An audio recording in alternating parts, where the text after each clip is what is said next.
I'm Tracy Sable. Tonight on EWTN News Nightly, smooth recovery, an update on the Holy Father's health, and when he's expected to return to the Vatican. Moving forward, what former President Donald Trump is saying following his day in court. We have a report and reaction. A Holy Assembly. U.S. church leaders begin their spring gathering in Florida.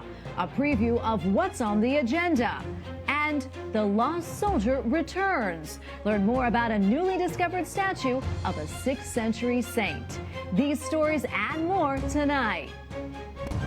From EWTN, the Global Catholic Network, this is EWTN News Nightly. Thank you for being with us. Our top story tonight, Pope Francis is expected to be released from the hospital in the coming days. Vatican officials say the Holy Father is recovering well from his abdominal surgery without any complications. He's been able to do some work over the past few days. The 86-year-old pontiff was admitted to Rome's Gemelli Hospital last week for a hernia in his abdominal wall. Well, in Washington, the Biden administration invites dozens of state lawmakers to the White House to promote abortion. They want to push back against states that have passed pro-life laws while pro-life groups seek to protect unborn babies. White House correspondent Owen Jensen reports. The White House opens its doors to state lawmakers who support abortion. Today's meeting is designed to fight back against laws in pro-life states.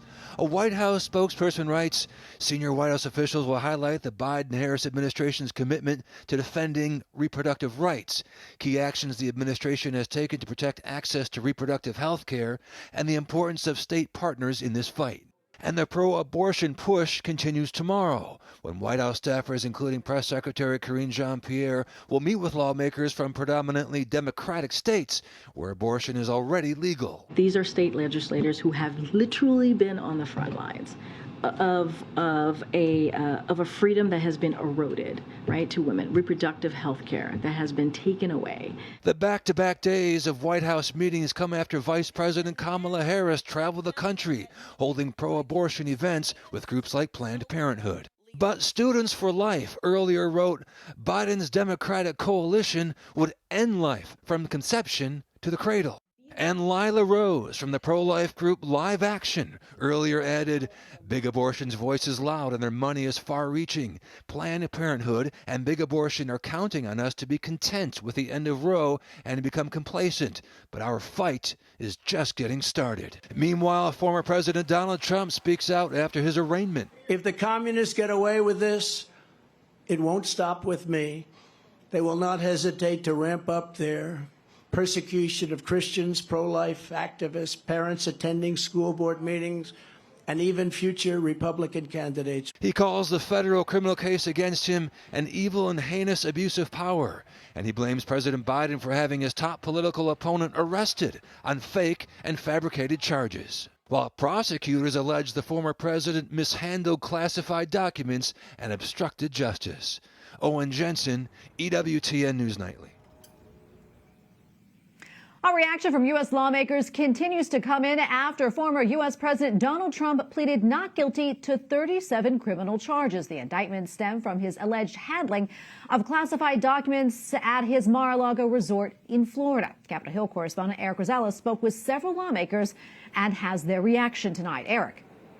Well, good evening, Tracy. Most lawmakers are returning back to Capitol Hill for the first time since last week's indictment of former President Donald Trump was announced, and they were eager to talk. Many of them say that their reaction is a mixture of defiance and anger. I'm angry. The country is going to go through tumult as a result of one thing. President Trump didn't turn over military documents when he was asked to do so. All he had to do was hand them in. Some Republicans argue that former presidents are allowed time to sort through records before turning them over to the National Archives. If you want to talk about some of the aspects of obstruction, you got to understand that under the Presidential Records Act, the president does have authority for about a 5-year period to dictate what actually goes back to the National Archives. Not so, according to a statement released by the National Archives rejecting that claim. Quote, the PRA requires that all records created by presidents and vice presidents be turned over to the National Archives and Records Administration at the end of their administrations. There is no history, practice, or provision in law for presidents to take official records with them when they leave office to sort through. House Minority Leadership says Republicans are just trying to deflect. The allegations are incredibly troubling, and the fact that House Republicans continue to try to come to his rescue just blows our mind. South Carolina Senator Lindsey Graham, a staunch supporter of the former president, tells me there is a double standard. The conduct in question, I think is not appropriate, but it wasn't appropriate for Hillary Clinton to do what she did. Biden to have documents on the garage floor. It seems to be selective prosecution. So President Trump has every right to defend himself. Senator Graham tells me that he believes that this only makes the former president stronger in the primary.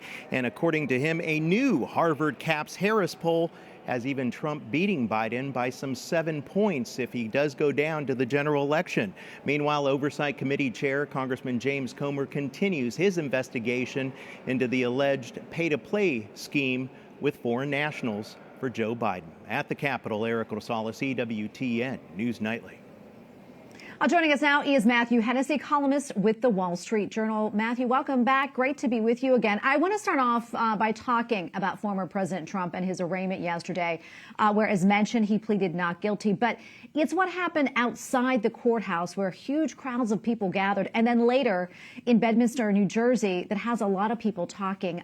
What did you think about the scene that played out in Florida, and also what Trump had to say to his supporters at his golf club?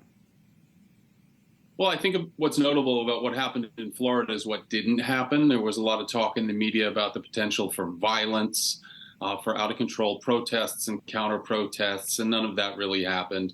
It was all very sedate. It was less dramatic, maybe even than his appearance in a New York courtroom a month ago. He went in, he came out, he went to a cafeteria, some local people prayed over him, and he got on a plane and he left. The speech in New Jersey was fairly typical of Trump, a litany of grievances. A small crowd of donors evidently raised $2 million there.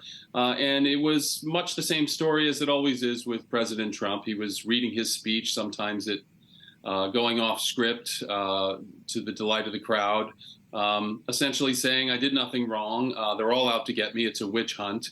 And it's, on par with the Russia hoax. So I think the story from yesterday's events in Florida and New Jersey is more about what didn't happen than what did. Yeah, I want to talk about this now. Our White House correspondent, Owen Jensen, has really been making some news today of his own after his interaction yesterday with White House Press Secretary Karine Jean-Pierre when he asked her about transgender athletes participating in girls' sports. We showed this clip yesterday, but here it is again. Take a look.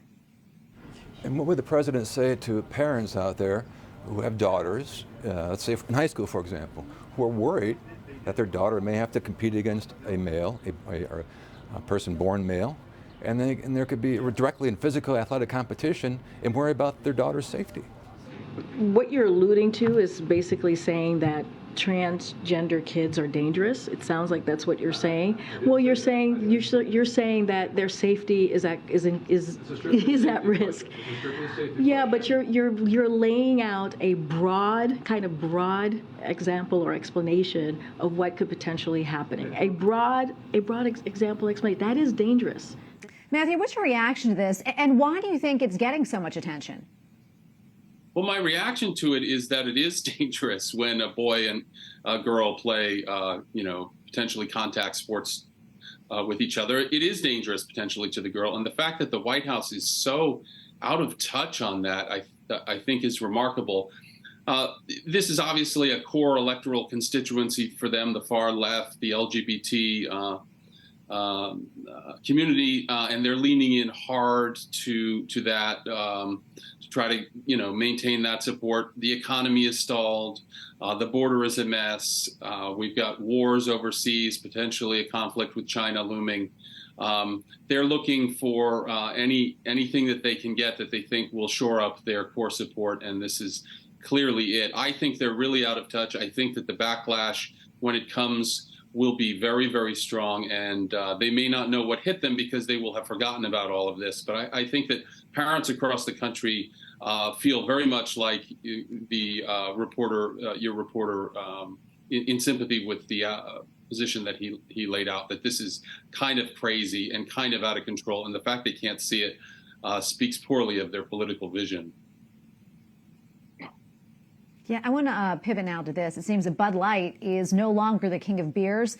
It's been knocked down to the #2 spot when it comes to sales. Talk to us more about that and also what's behind it. Yeah, so Bud Light lost its top spot on the beer charts for the first time in a very long time. It's still the top-selling beer year over year, but compared to this time last year, it's down by 20% or so. So that's pretty significant. It's been replaced by Modelo, a Mexican beer, which beer drinkers may consider odd. It's not exactly what you would call a replacement product. If you're going to stop drinking Bud Light, I don't think that Modelo would be the first beer that you turn to. But as we look at the data, you see that all light beers are taking a hit. They're all down a little bit. So what explains it? Hard to say. Certainly the Anheuser-Busch stock price reflects a very severe dip in the last 6 weeks as a result, it's very clear. If you look at the chart, you can see it's very much related to the Dylan Mulvaney thing. It's worth pointing out, however, that it's creeping up again. So it was down roughly 19%, and it's now down about 15%, suggesting that perhaps people are forgiving and forgetting. Over time, I suspect that people will go back to Bud Light if they like it. I'm not a Bud Light drinker, but people tend to be very loyal to the beers that they like. It's hard to imagine that long term that this will be a problem for Bud Light, but it sure is a problem in the short term. Absolutely. We'll see how that pans out. Matthew, great to be with you and get your insights again. We appreciate it. Thank you. Pro-lifers are responding to a recent lawsuit filed by the Attorney General of New York. Democrat Letitia James is seeking to bar members of Red Rose Rescue from going within 30 feet of an abortion business. Pro-lifers accuse her of intimidation and suppressing free speech. Stay with EWTN News Nightly as we continue to follow this story. The Diocese of Cologne in Germany is set to pay around $300,000 to a victim of clergy abuse. This after a court ruled in favor of a man who'd been abused repeatedly by a priest back in the 1970s. The Diocese of Cologne decided against invoking the statute of limitations and instead will pay the settlement. While Vatican envoy is calling for peace in the Democratic Republic of Congo. Lavorare insieme per la pace nella regione. Cardinal Luis Antonio Tagle gave his remarks one day after more than 45 people, including 23 children, were killed in the region. According to UN officials, violence in the DRC has displaced more than 6 million people. While 78 people have died after a migrant boat capsized and sank off the coast of Greece. The boat was bound for Italy and is believed to have departed from eastern Libya when it capsized in the middle of the night in one of the deepest areas of the Mediterranean Sea. Authorities say over 100 people have been rescued. Many more are feared to be missing. And we have a lot more still to come here on EWTN News Nightly, including a meeting of bishops. We cover day one of the USCCB Spring Conference with one of our own on the scene, and Friends of the Poor. We speak with a former leader of a popular Catholic charity.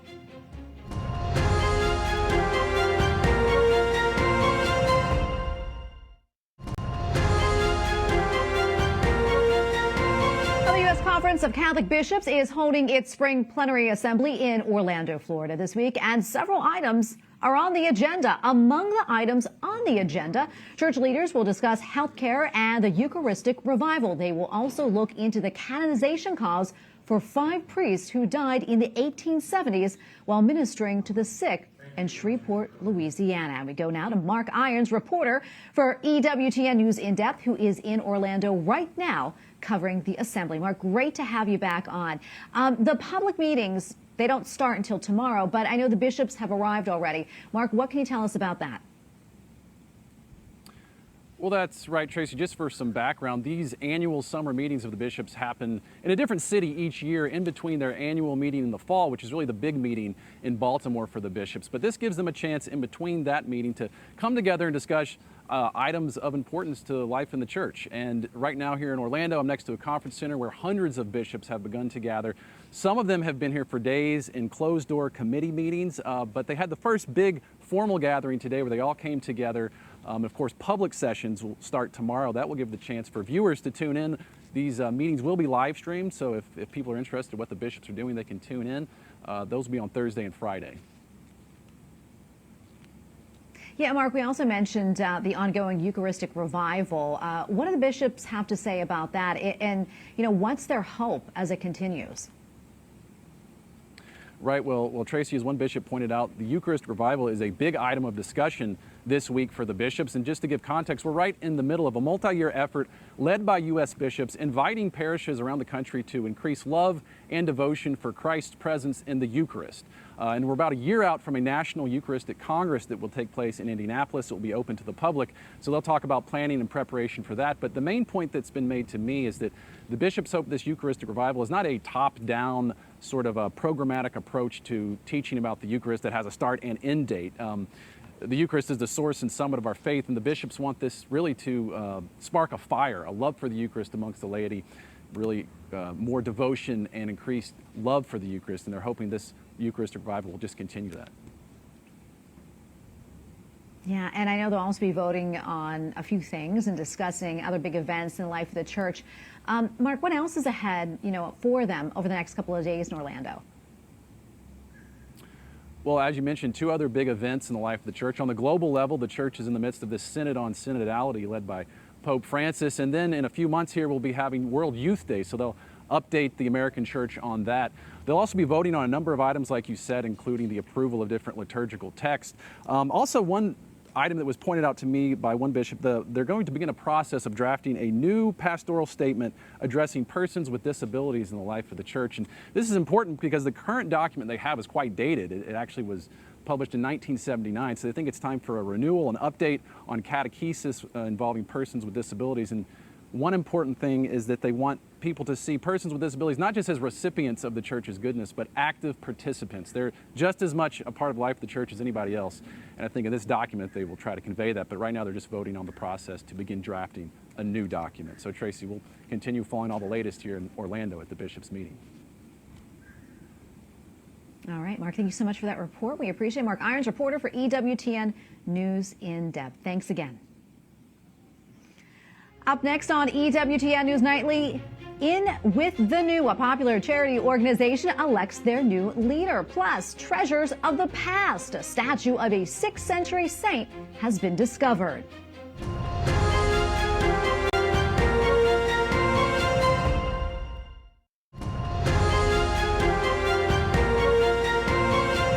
A 200-year-old organization of lay Catholics dedicated to serving the poor is holding its annual meetings in Rome. The Society of St. Vincent de Paul meetings this week included the election of a new leader. He is set to be installed in September in France on the feast of the Society's founder. The group began back in 1833.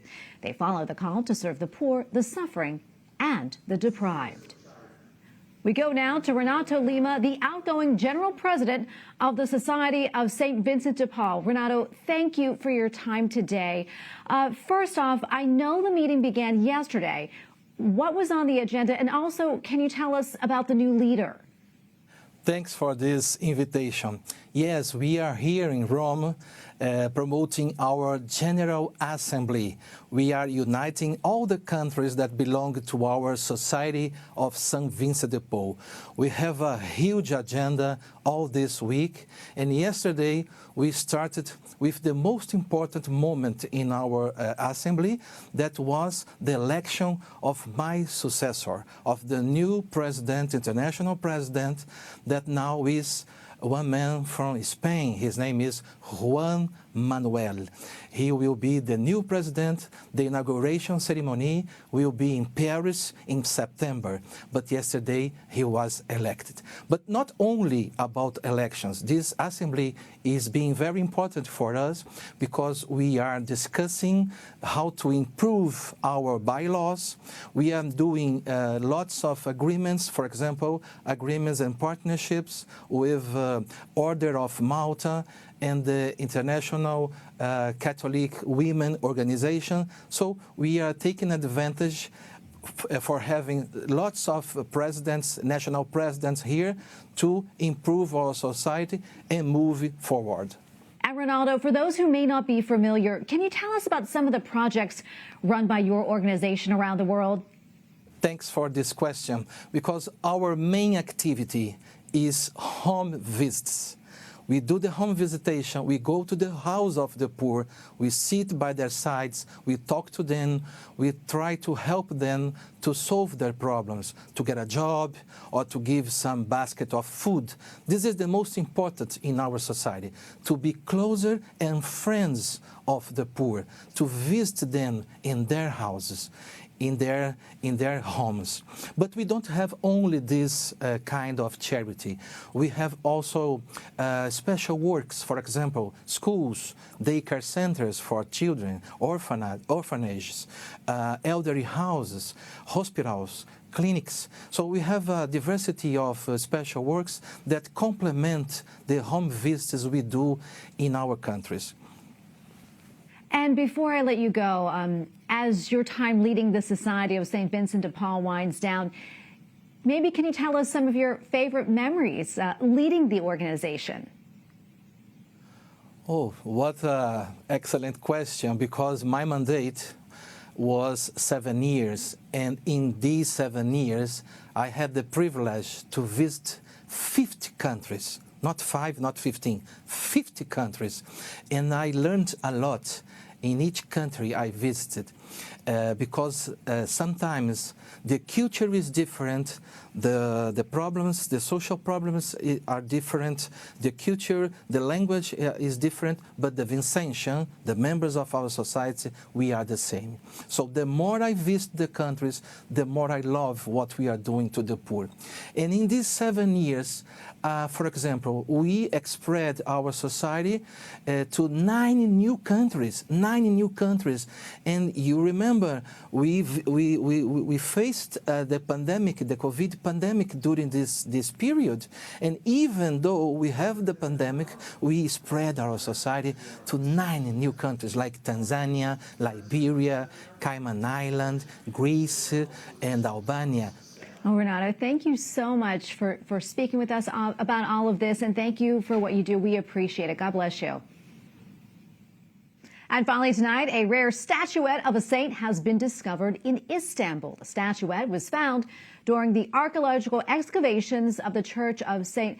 Polyteucus and is believed to date back from the 5th and 6th centuries. The church was built between 524 and 527 to honor the Roman soldier Polyteucus, who was killed for his acceptance of Christianity. Now, we thank you for watching tonight. Remember, you can follow us on social media, Facebook, Twitter, and Instagram at EWTN News Nightly. I'm Tracy Sable. Good night, and God bless.